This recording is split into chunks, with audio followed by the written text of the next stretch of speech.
Hey, good morning, everybody. My name is Marshall Richardson. I'm a captain and medical service corps officer for the National Guard. I've been in for 14 years.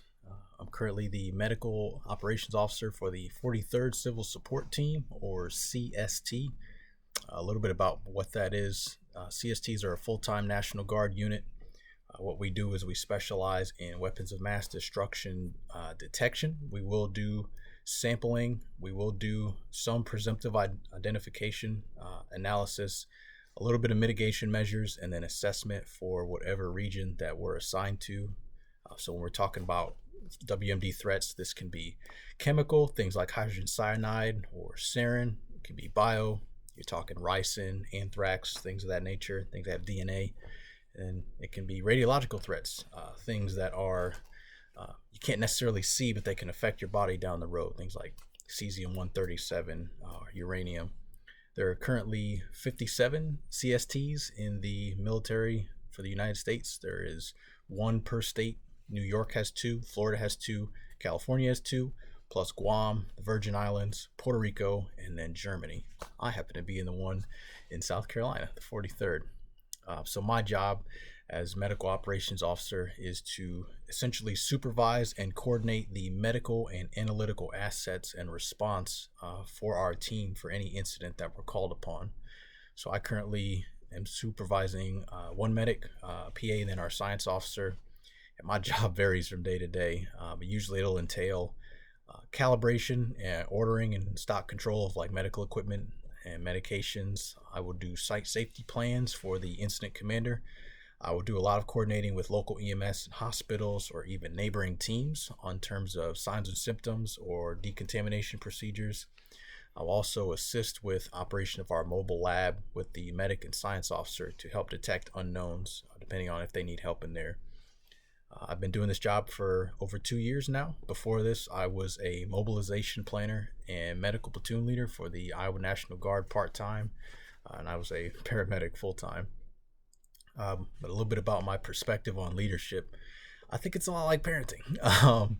It's something you're always learning. You can read books about, but you'll never truly know until you're in that situation. You'll never master it. But in our case, for parenting, it's adults. Raising adults instead of kids. Having done leadership in that aspect for the last 11 years, leading people twice my age, older than me, more experienced than me, better at my job than I am, PAs, dentists, docs, everything in between. It's definitely a process. It's important to understand that leadership is a process and that finding your own style within that is vital. And you got to understand that no style's perfect. Everybody in every situation are going to require a slightly different leadership approach. You got to be willing and able to tailor yours to what's going to be most effective. In terms of a lot of things that I think are effective that you should bring in as a leader, you got to think about, how do I communicate, both verbal and non?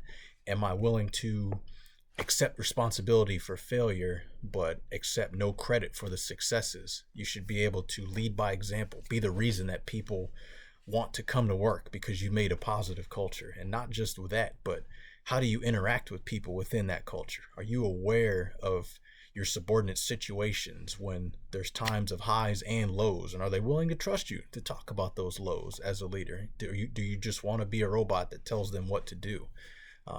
In my own personal opinion, that's not so much a leader, that's more of a manager at that point.